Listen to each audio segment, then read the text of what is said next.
Hey, what's up? How you doing? What's going on? Yo, listen. We're showing up every day to put in this work until MAGA, Donald Trump, release these Epstein files. And we already see the leaks coming out. They're just worse and worse. They wouldn't be acting this way if there was nothing to hide. And we gotta talk to our brothers and sisters silently supporting this, okay? Because it is embarrassing. The self-delusion and bitchmadeness, which I have defined for you all here, of MAGA is embarrassing to all of us, to every decent person.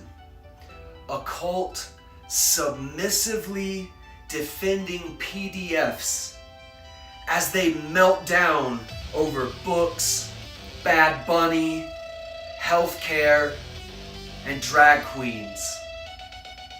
Raging and lashing out at any decent men and women who stand for universal principles that we all want. Everybody wants these principles. A Bytchmade cultist attacks people who stand up for these principles even though they want them for themselves. They lash out and rage at anybody who declares their behavior unacceptable. MAGA people are kneeling to the very types of men that they define as beta males without ever stopping to realize what that makes them. We can forgive and we can reunify with MAGA people after they admit that they were conned and stop supporting abject evil. Stop being bitch-made. We must identify their behavior and distinguishing traits for the same reason a gardener separates weeds from food, poison from medicine. Life depends on making critical distinctions between similar things like cancer cells and white blood cells that have polar opposite outcomes. Being able to tell a cancer cell from a white blood cell is literally a matter of life and death. Distinctions matter. Let's talk about being bitch-made. Submissive in a contemptible way. Or when a person is so emasculated and degraded that they become passive, obedient, and spineless. There is nothing more embarrassing. There is nothing more emasculating and degrading and passive, obedient, and spineless than silently supporting PDFs because you rep a jersey color. Because you rep a jersey color, you're just gonna turn away at PDFs while you rage about Bad Bunny. It has to be distinguished. We have to talk about the difference between people who stand for these principles and people who attack these principles. It just doesn't get more embarrassing or bitch-made than giving away your own free will to serve PDFs in exchange for the self-delusion of pretending that they're something they aren't. And I mean PDFs pretending they aren't monsters and people going along with it, but I also mean the bitch-made followers who support them pretending that they're tough, pretending that they're manly, pretending that they're patriots, when they are the opposite, because that's what a cult gives them. They put on that red hat and they don't have to earn shit. They just get to pretend with other bitch-made MAGA. You cannot stand for these principles that we all want and be MAGA. They will outcast you. There's nothing more bitch-made and embarrassing than submitting to that. They trade their free will to serve a rage cult of ignorance and depravity. They give away their free will to serve a rage cult of ignorance and depravity. The ignorance doesn't mean irredeemably stupid or low IQ, it means they don't want to know the truth. Because they're submitting to a delusion. They don't want to put in any hard work. They want to pretend. That is ignorance. The depravity is when your need to detach from reality and pretend allows you to start protecting PDFs. That's depravity. It doesn't get more depraved than turning away at the abusers of children like they do in white evangelical churches, Catholic churches. They all turn away from PDFs. And now we see them turning away, allowing the President of the United States to hide what? What is he so afraid of? What is he hiding? Well, we see in the emails that have been coming up all kinds of things he's been hiding about Jeffrey Epstein, which we will get into in these videos while we do our workout. But hey, that's pretty much all there is to say before we start putting in this work. Showing up every day, putting it in until Donald Trump and MAGA release the Epstein files. Afro Think Tank right here has a video about Jasmine Crockett, and let's see what they have to say. Jasmine Crockett exposes Donald Trump and his pedophilic activities, allegedly. All right, and she's going to explain what's going on, because there's a lot of mud being thrown in the water. There's a lot of things being thrown out, a lot of things moving fast. We need someone we can trust to explain to us what's going on, why people are doing the things that they are doing. Because that's the main point. Why is all of this happening? Why? That's the question. And when you ask yourself why, right, you start following that trail, then you will get to the answer you're really looking for, all right? We get down to the bottom of all this. But listen, Jasmine Crockett, all right, our black politician that fights for black folks, you know, by way of Texas, right? She's going to break it down, all right? There will be no misunderstandings about what's happening. This is one of the politicians that we should be supporting. If you find any black male talking shit about Jasmine Crockett, just understand that they are coons and they work for white supremacy. All of them. All of them. Because if you notice, all the white males who hate women, who hate black women specifically, they target Jasmine Crockett because white men deem Jasmine Crockett as a threat, because she represents and she is a powerful, strong, intelligent black woman that's savvy and cunning and cannot be taken advantage of. And she's completely and totally woke. Right? Anyway, you tell me what you think in the comment sections. After Think Tank, learn something, teach something. I'm out. Facts. Democratic Congresswoman Jasmine Crockett of Texas, a key member of the House Oversight Committee and the House Judiciary Committee as well. Congresswoman, thanks so much for joining us. What stands out to you from these emails that were publicly released by the committee today? Yeah, so number one, it is clear that he knew what was going on, which I think that he's kind of alluded to that at some point in time, because the president said that he was trying to kick Ghislaine out of Mar-a-Lago because it seems like that's where girls were being recruited from based on information that we have. But more importantly is that he was having conversation, he being Jeffrey Epstein, with Michael Wolff, who is writing this book or trying to put together this book. And in real time, as Trump is running for his first presidential run, we hear or we see that he made it clear that he believes that he has leverage over Trump. And he said that a Trump regime would basically open up, this is me paraphrasing, this is not exactly what he said, but basically it'd be a free-for-all. And as we've seen, especially in this second term, it's been a free-for-all where Trump has absolutely pardoned some folk that we know are terrible, and we are waiting on him to pardon Ghislaine Maxwell. I think that that's coming up soon too. Yeah, an important point indeed. Congresswoman, let's take a closer look at that email from Epstein where he writes to the author Michael Wolff saying this, and it's a direct quote, redacted victim, the name was redacted. Mar-a-Lago, Trump said he asked me to resign, never a member ever. Of course, he knew about the girls as he asked Ghislaine to stop. Obviously, we don't have the full context here, but I'm curious, how do you read this specific email and what it means? Yeah, I think that it is showing that he was well aware and he was trying to cover his tracks at that point in time.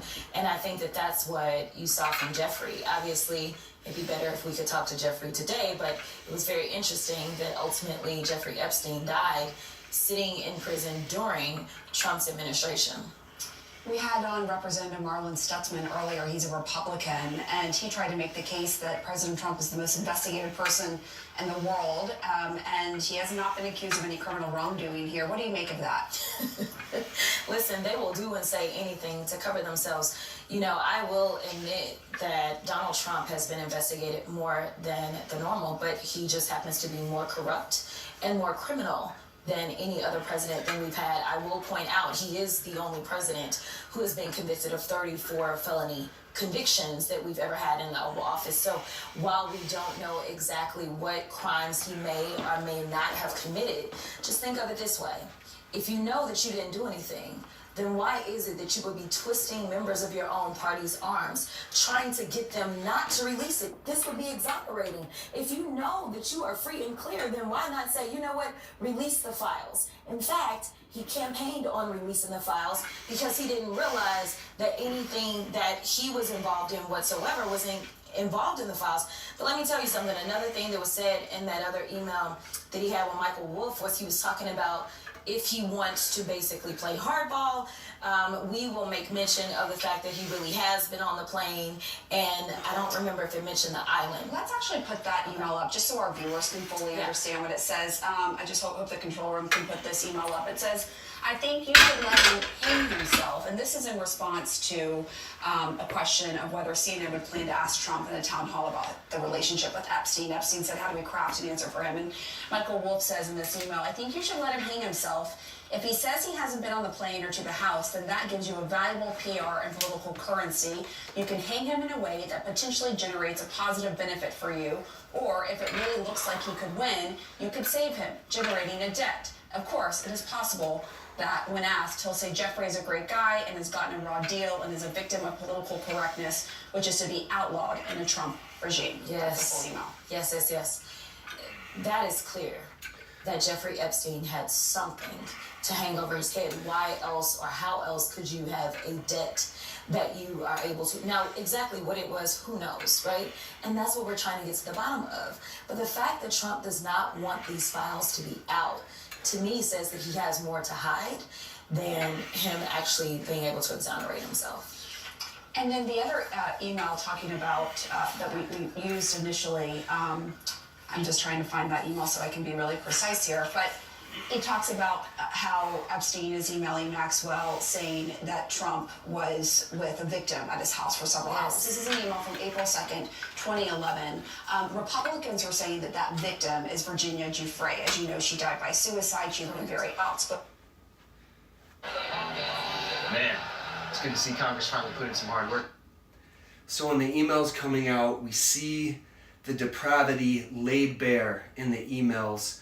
We see that Donald Trump was spending Thanksgiving with Jeffrey Epstein in 2017, that he was spending time with the victims alone in Jeffrey Epstein's house, that Ghislaine knew about all of it, that Jeffrey Epstein was talking to Michael Wolff about the leverage he had over Donald Trump up until he was unalived. And who was president when Epstein was unalived? Donald Trump. And these emails show he was talking about the leverage he had on Donald Trump up until that happened. Look at Jeffrey Epstein. Here's the email right here on your screen. She wrote a book, as you know, and she did not accuse him of any wrongdoing. What do you make of that? And can you confirm that? Yeah, I don't know. Obviously, it's redacted who the victim is, so I won't necessarily take the Republicans' word on who it is that's redacted. And I don't know why they would necessarily redact someone's name who is deceased at this point.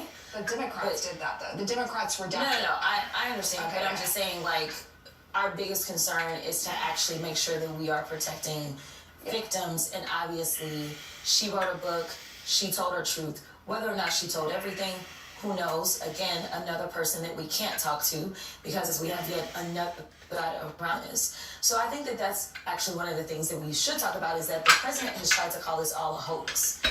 I don't think you have this many people dying around a hoax.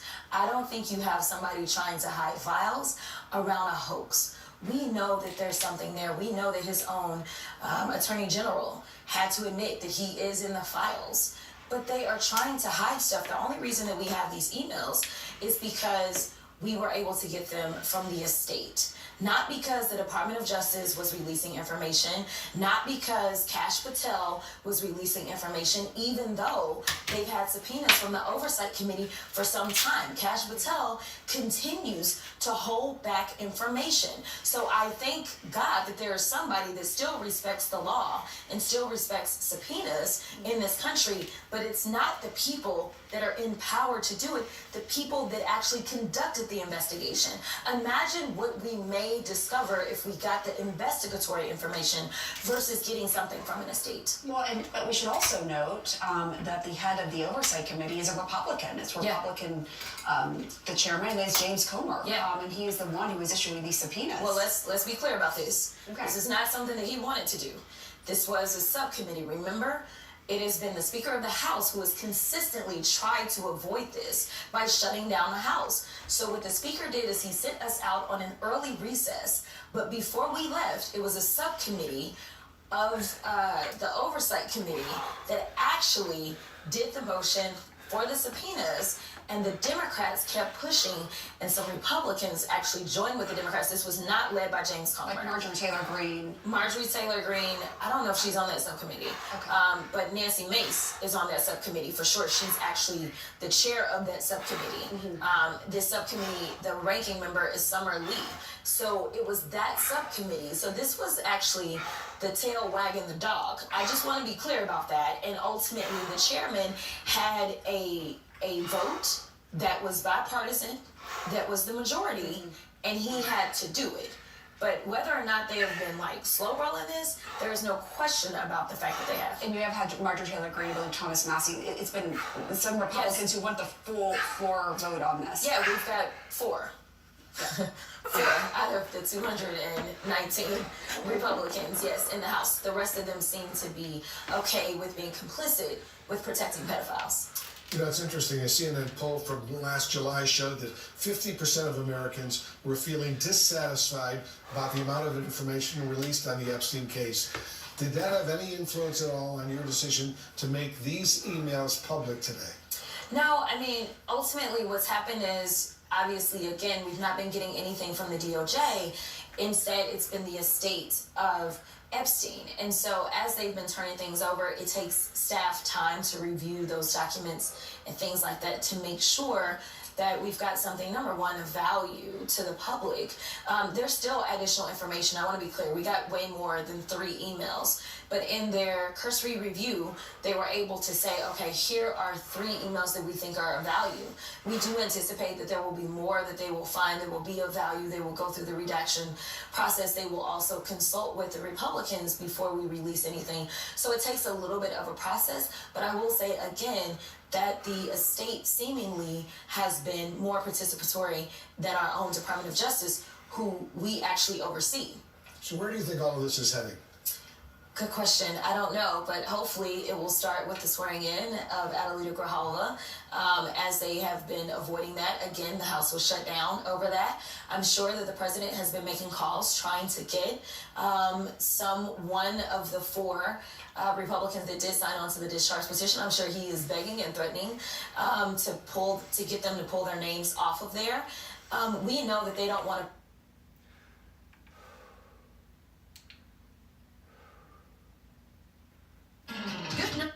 So we've got the President of the United States calling and threatening elected representatives, threatening them to take their name off of releasing the Epstein files.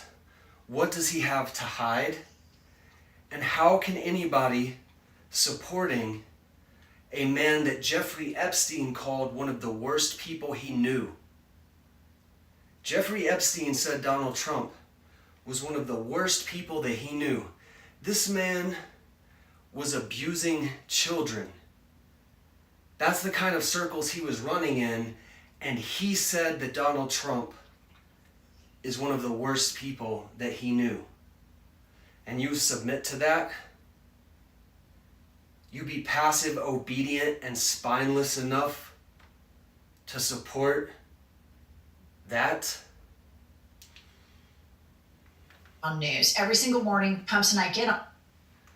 I know that you will not deal with me face to face. I know that all of these Bytchmade MAGA operate in the shadows with masks on.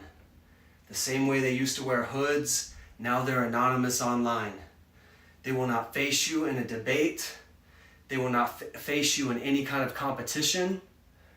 They try to tear down democracy from the shadows of self-delusion. That's what MAGA is all about. Letting bitch-made people play self-delusion. That's what they get out of it. That's why nothing that they talk about, they don't actually believe it. They're cheerleaders repeating a cheer. And they're doing it for what wearing that jersey gives them, which is the ability to pretend that they're something that they are not.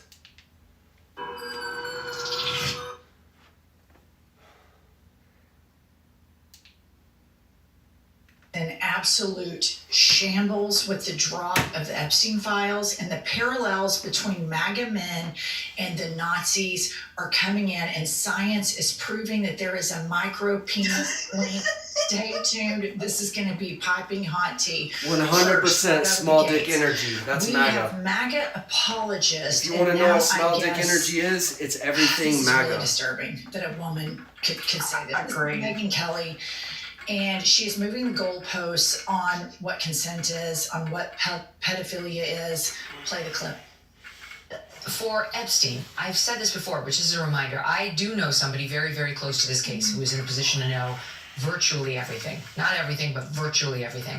And this person What kind of has friends told does she me have? from the start, years and years ago. What kind of that friends do Jeffrey you have, Epstein, in Megyn this Kelly? person's view, was not a pedophile. This is this person's view, who was there for a lot of this, but that he was into the barely legal type. Like he liked 15-year-old girls. And I realize this is disgusting. I'm definitely not trying to make an excuse for this. I'm just giving you facts. She's that he literally wasn't making an into, excuse like, 8-year-olds. for being with But he liked 15-year-old the girls. very young teen types. These psychopaths. That could pass for even younger than they were, but would So look fucked up, man. legal to a passerby. And that is what I believed, and that was what I reliably was told for many years. And it wasn't until we heard from Pam Bondi that they had tens of thousands of videos of alleged, forgive me, they used to call it kiddie porn, now they call it child sexual abuse material, on his computer, that for the first time I thought, oh no, he was an actual pedophile. I mean, only a pedophile gets off on young children abuse videos. She's never clarified it. I don't know whether it's true. I have to be honest, I don't really trust Pam Bondi's word on the Epstein matters anymore.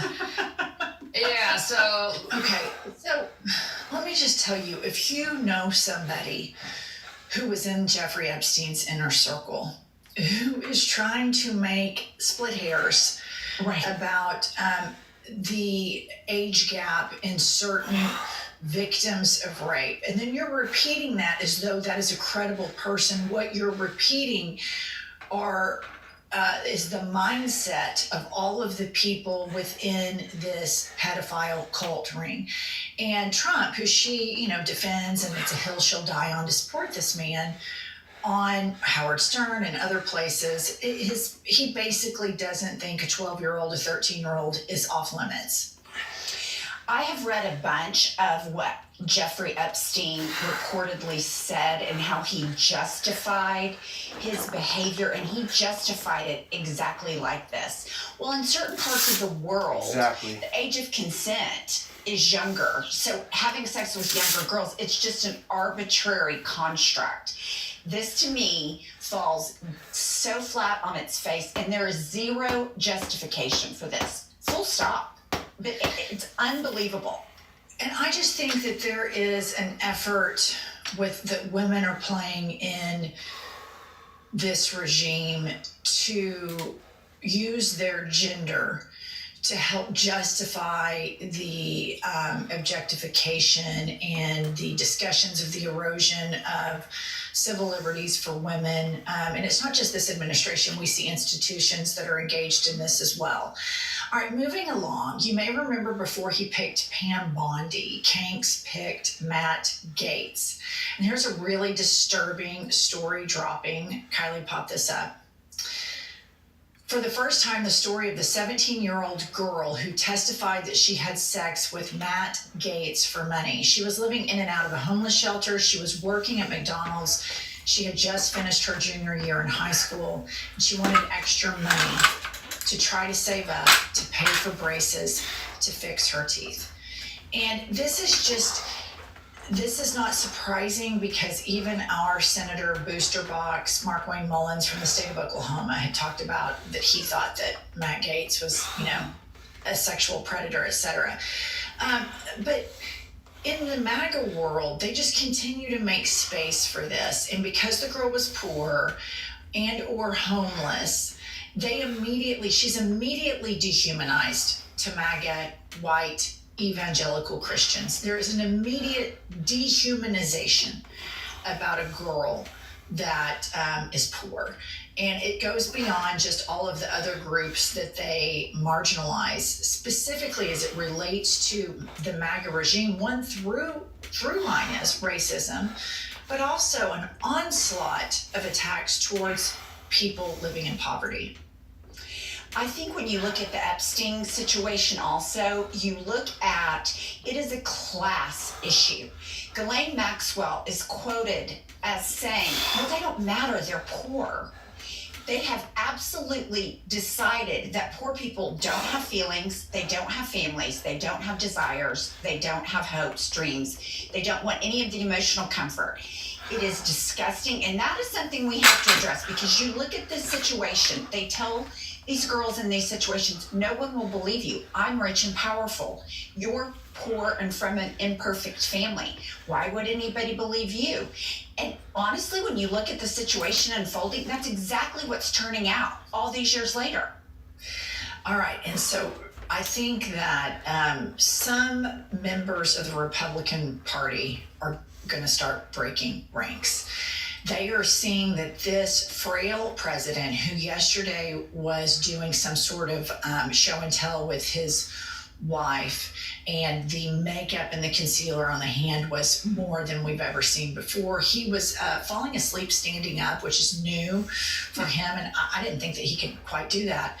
So they see that they're strong man, the hill that they have died on. He is frail, he is weak. The curtains are closing not only on him biologically, but the clock is ticking on his second term. So Republicans are breaking rank. Well, what is the one thing that has held this whole cult together from the beginning to now? And it is the evangelical base support. So what does Kanks do yesterday? He starts to Christian signal right in the middle of his defense of a pedophile, and right after he went to the Supreme Court to fight to make sure that poor children didn't receive food. Play the clip. Thank you. The Bible tells us that one of the measures of any society is how it cares for vulnerable children and orphans. So important, and it's so big in the Bible. So as we make America great again, we are going to protect American children in foster care. And okay, yeah, kind of like you protected all of the women at Jeffrey Epstein's house, kind of like you protected all of the children that USAID funds broke out, kind of like you care about all of the Democratic children that happen to have Democratic parents who you say are the enemy from within. And I want to remind you guys, as you hear Megyn Kelly say that, as you hear what Matt Gaetz did, as you hear what Donald Trump has done, these are the people that had a stage 5 meltdown about drag shows. These are the people that have stage 5 meltdowns about books. These are the people that freak out about Bad Bunny appearing in the Super Bowl. Yet they can just casually speak about this Epstein thing and splitting hairs about, an 8-year-old or a 12-year-old versus a 15-year-old. But if it's a 15-year-old that looks like maybe she's 18, then that's okay, et cetera, et cetera. And I just want to say this for the permanent record. The Bill Clinton situation with Monica Lewinsky being 18, she was of legal age, I think that's abhorrent. I think that power dynamic was absolutely horrible. And I think a lot of that set the psychological soil for the American public to be kind of primed for this. None of this is okay. We need to have leaders that have a lot of boxes checked, that fight for everybody. They need to be better people than we are. But oftentimes, especially in the age of Trump, we have these just really broken, toxic leaders. Which brings me to a new email drop in the middle of this Epstein thing. And y'all can make of this what you will. The tweet says, in one of the leaked emails, Mark Epstein, Jeffrey Epstein's brother, suggests to ask Steve Bannon if Putin has, quote, the photo of Trump blowing Bubba, to which Epstein replied, and I thought I had Thesaurus, which is Yiddish for troubles. Suris. Who is Bubba? So, Bubba was Bill Clinton's nickname. I don't think Kinks gave Bill Clinton a BJ. But... So Vladimir Putin has pictures of Donald Trump blowing somebody? There has been kind of underground reporting, and we've all seen the video where Kinks performs and simulates a blowjob on a microphone with a familiarity that only those who have performed said task would have. And so I just think this is rather interesting. But in any other presidency, in any other country, in any other time period, the news, the corporate news, should be beating, screaming, ripping the clothes off Incredible Hulk style. It keeps coming up. Epstein gave all of this information to Vladimir Putin. Now we've got Kinks given a blowjob, and Putin has that. It says it right there. Kinks blew somebody, and Putin has that information. Putin was in direct contact with Jeffrey Epstein. We all saw Helsinki. We saw where the sitting president of the United States took the side of Russia over American intelligence officers. Word of the day. We saw the Alaska bend over, and we heard from people on site that the administration and the supporting staff of the president, after they had a closed door meeting with Putin, came out and looked like somebody had drained the blood out of their bodies. Multiple sources. So number one, I want to know more details about this blowjob. And number two, did the Biden administration know that Vladimir Putin was talking to Jeffrey Epstein, and that Vladimir Putin had even more compromising information on Kinks? And did they decide to sit on?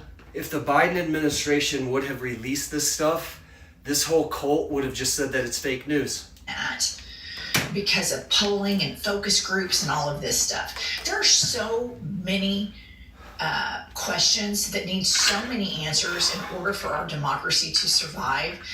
But this whole thing with Epstein and Putin communicating directly, to me, is not getting the airtime that it needs. I completely agree. And you look at how Trump has handled Ukraine and Russia.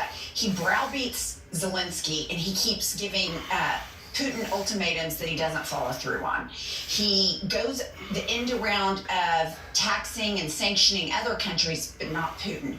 You have to ask yourself why. And we thought a pee-pee tape would be bad in Trump 1.0. Here's my thing. We all knew that Putin had something on Trump. Now we realize it was hand-fed to him by Jeffrey Epstein. And that is why Trump is such a pussy. And he says, oh, I thought he liked me. I thought we, settled the war. No, he doesn't like you. He fucking owns you.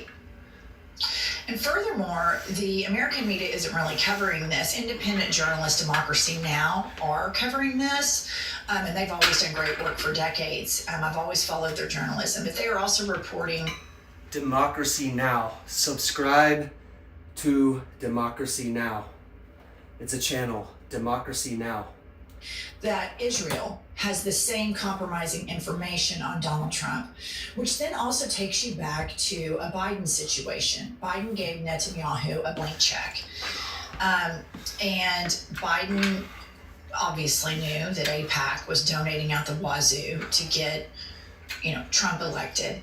And both parties are such failures on this issue. Truly, they're truly failures. If a man is running for president and a convicted pedophile was his best friend, a convicted sex trafficker was his best friend, and this sex trafficker and pedophile had cameras all over his apartment and has all of this insider information and dined post-conviction at the White House with Trump for Thanksgiving. And he's having conversations with Vladimir Putin and Benjamin Netanyahu. And we're just now finding out about this. How are we as citizens supposed to trust either government, Republican or Democratic, to keep us safe? You don't get to say you're all about national security, and then everybody's sitting on this bullshit. It's just wild. All right, let's take a moment to thank Ground News for sponsoring this episode. iHip News would be impossible without our Vantage plan through Ground News. Every single morning, Pumps and I get on, see what the nuts are talking about, see what the fact-based people are talking about, because Ground News is like the Spotify of news. Here's a prime example. A left-leaning headline says, Trump administration threatens states that don't, quote, undo full SNAP payments. Because of my Ground News Vantage plan, this tells me this is a left-leaning publication, and it tells me it is a high factuality article. So I'm for sure going to read that. Then I see another headline, and it says, Trump admin orders states to undo full SNAP payouts after Supreme Court ruling.